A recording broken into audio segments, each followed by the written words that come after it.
on, Blue Ridge family? So today's a little different video. We're not going hiking, we're not cooking anything. This is going to be strictly about our truck, Ford's 7.3 Godzilla.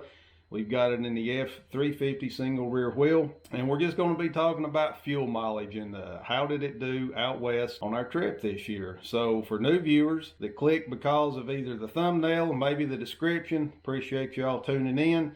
If you're interested in hikes and cooking and that kind of thing like that, we do a little bit of traveling. I'm going to put a playlist up here for you to check some of those videos out if you choose to. If not, hopefully I can give you some answers you're looking for like I was looking for when I decided to buy this truck. So stick around. I think you're going to enjoy what I've got for you.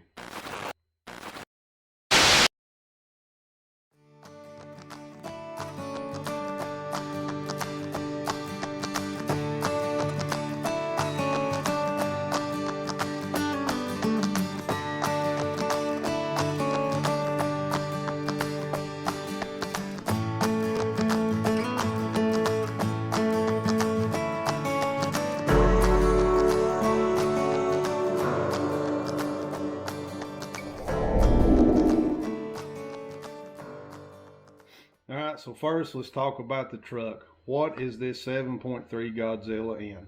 It's a 2022. I actually custom ordered it. It's an STX Ford F350 single rear wheel. The reason I went with a single rear wheel is because I've had a dually in the past and didn't really want the extra set of tires, nor did I need it. Also, this truck had a little more payload than an F250. So an equal F250 is going to be somewhere in the neighborhood of about 3,600 pounds. I think that's just a rough guess. However, this truck specifically has 4,274 pounds of payload, which is what I was more interested in, being able to carry extra stuff, generators, firewood when we went camping. Also, I was able to, by moving up to the F350, get to 373 gears.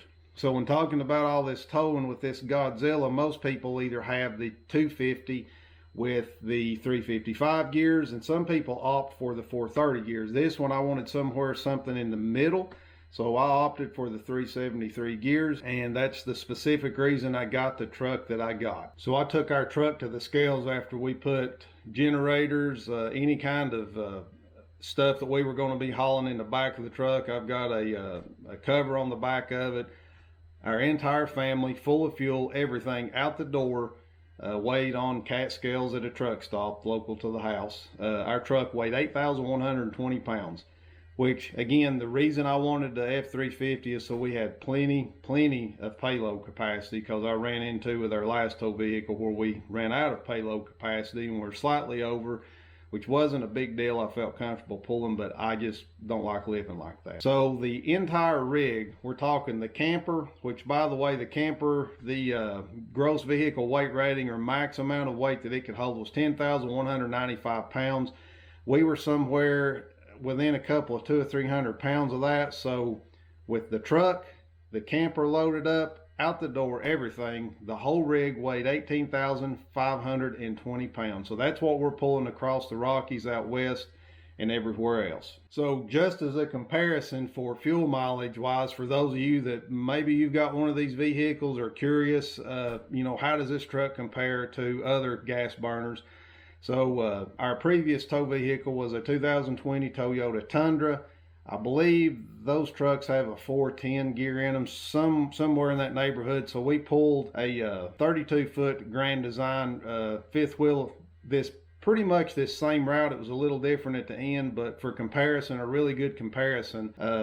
And our entire, again, across the scales, this stuff's all pretty close as far as, you know, how much does this stuff weigh, so it's accurate. So with our truck and previous camper loaded up, we were towing 15,660 pounds. So this essentially the same route all the way out to around the Utah area. We went a little different route this year because we went to see some different stuff. But with hand calculated numbers, that's one thing that's important for you all to know from me, that these numbers are not what the computer says. These numbers are hand calculated. So these are real numbers.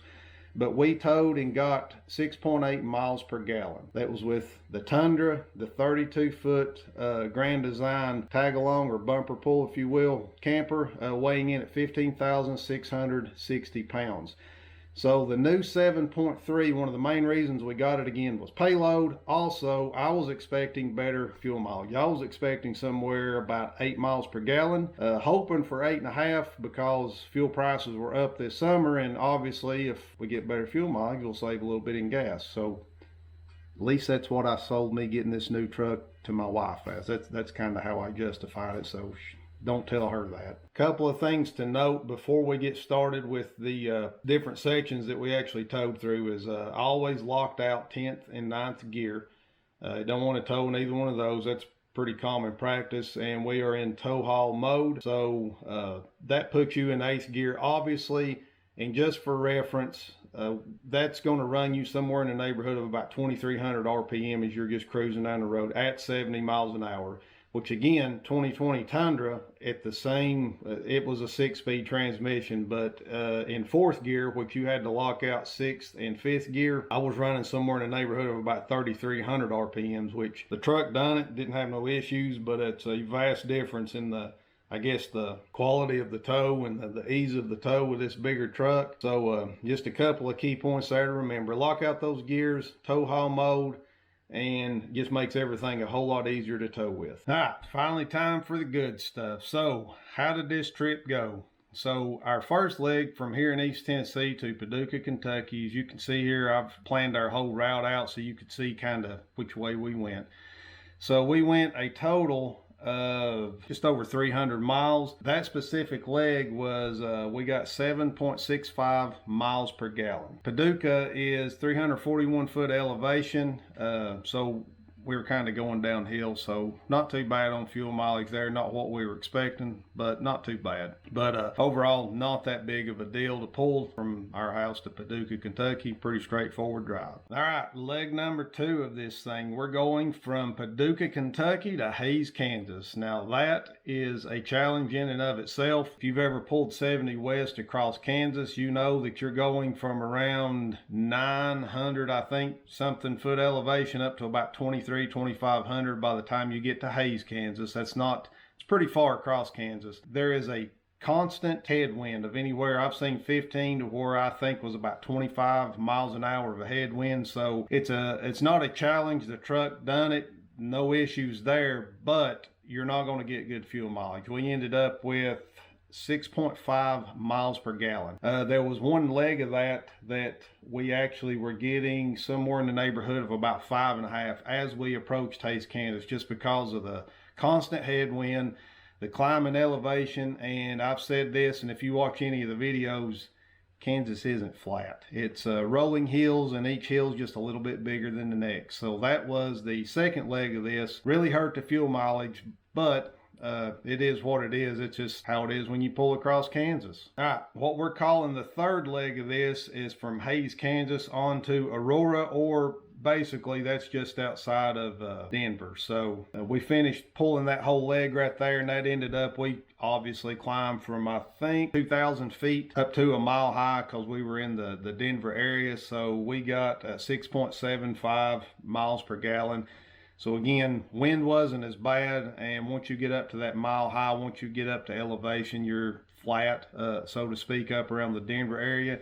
So 6.75, improved just a little bit on that leg of it, but continuing across 70 west, which we'll get into some more of that here shortly. All right, third leg of this trip. We went from Denver to Torrey. Torrey, Utah is in south central Utah, so we continued across 70 west as we did to get from Hays, Kansas over into Denver. But this part of the trip's a little bit different. And from there, we're going through the Eisenhower Tunnel, the Vail Pass, the Loveland Pass. So you're climbing anywhere from 6,000 feet to 10, 11,000 feet, and it's very steep. So first of all, fuel mileage, believe it or not, this was really hard for me to believe. 8.1 miles a gallon.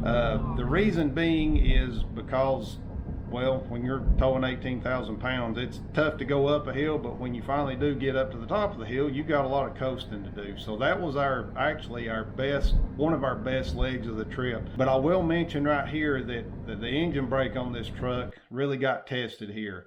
And it exceeded my expectations as far as did it really truly brake the truck like I anticipated or like I wanted for it to? And the answer to that is yes. I've had diesels in the past, a 2016 F350 dually diesel pulling a 16,000 pound 43-foot fifth wheel.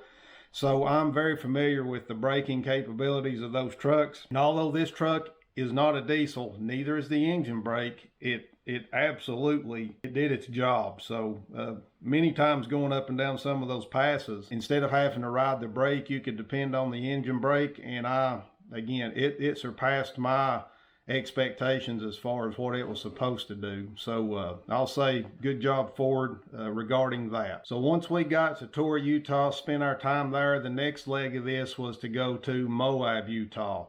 So this was a relatively short trip, like 3 hours, but not a lot of climbing. Once you're up to that elevation, then pulling's pretty easy. But the short of the story here is we got 8.51 miles per gallon. So probably one of the best legs we had overall as far as fuel mileage goes, but not a ton to talk about here. 3 hours, 8.5 miles a gallon. It did what it was supposed to do. Okay, once we left Moab, we were headed back to Oklahoma City. That's where the whole point of this entire trip was for our daughter to play softball.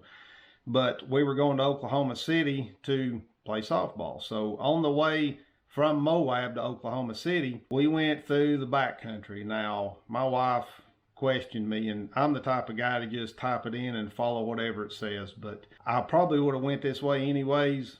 But we went through a lot of back roads, not necessarily small back roads, but we didn't go Interstate 70 down to Albuquerque and across that way, none of that.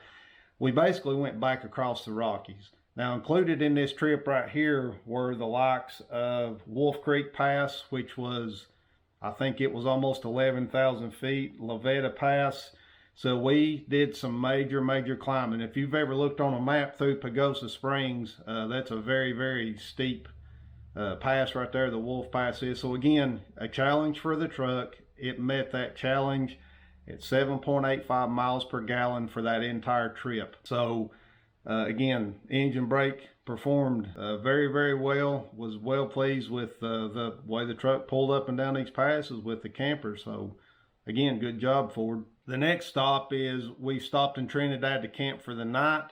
From Trinidad to Oklahoma City, nothing fancy there. 7.9 miles, 7.95 miles per gallon. So pretty much some climbing here and there, nothing major, nothing crazy. But that's what that leg, as you see on the map here, looked like. So pretty standard traveling across the country there. And once we left Oklahoma City, we traveled and made it all the way down Interstate 40 to Dixon, Tennessee, which was about 3.5, 4 hours from home. I wish it wouldn't have been so late. We would have went on home, but point of the trip there was, or the fuel mileage, not the point. The point's to go home. That was the point. Fuel mileage there was 7.78. And then from that point, the rest of the way home, 8.15 miles per gallon. So overall, after 12,000 miles of towing, not only the trip out west, but just various places around here, but that's how much we've towed this year with that truck and that camper. So overall, if you, and again, these were all hand calculated numbers. And I will say this, the computer consistently, tank after tank after tank, we went through $2,600 in fuel, I think, when it was all said and done. And every time I filled up, I would look to see what the computer on the truck said versus what the hand calculated number said. It was consistently 0.2 miles better on the truck calculator than hand calculated. So even though we hand calculated everything, I am 100% confident. Anytime I hook my camper up, if I reset the fuel mileage, whatever it says, you can deduct about 0.2 miles from that, and that's your real-time fuel mileage. When it was all said and done, we went on this some 6,000 mile trip, and we averaged in that truck the 7.3, the 373 gears, F350 single rear wheel. We averaged 7.7 miles per gallon. Now, I will say I was slightly disappointed. I was really hoping for 8 miles a gallon, but if you compare it to our tow vehicle, the trip we went on last year at 6.8 miles per gallon, a substantially larger camper, plenty of payload, way more truck. I was happy with it. Was hoping for 8. Really, I was hoping for 8.5, but I didn't think that was going to happen. But towing over 10,000 pounds across the Rockies and up some of the passes that we went through, 7.7 miles per gallon, I personally cannot complain with that.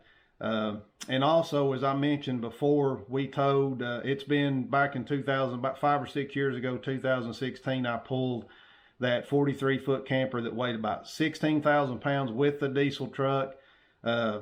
I was getting in the neighborhood of 12, and I didn't hand calculate this, so take these numbers for what they're worth. According to Ford's computer on the truck at the time, 12.1, 12.2 miles per gallon. I don't think it was that good. I think it was more in the neighborhood of 11.5. So if you look at the price of diesel versus the price of gas, I think I'm happy with the 7.7 miles per gallon. Plus, again, we've got all the payload we need.